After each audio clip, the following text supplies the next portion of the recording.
Mas kapanapanabik na ang mga susunod na eksena sa Poor Señorita. Ayon mismo sa bida nito ang si Miss Regine Velasquez, may mga bagong twist sa storya at may bagong karakter ding makikilala. Panoorin natin to.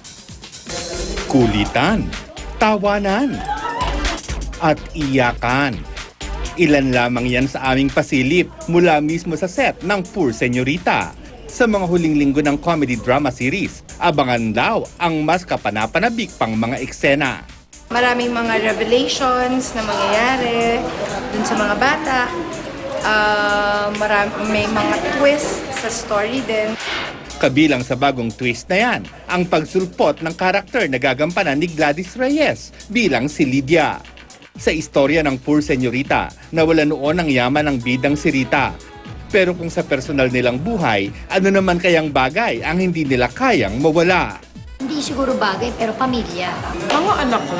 Family po talaga yung pinaka-importante po ba sa Ano man ang mangyari, may isang aral daw na nais iparating sa mga manunood ang Poor Señorita. The lesson we're trying to impart to everyone is that money is not everything. You can help people, you can make your life better, or you can help someone. Kaya para sa good vibes na may kurot sa puso, manatiling nakatutok sa Poor Señorita tuwing Lunes hanggang Biyernes ng gabi sa GMA Telebabad.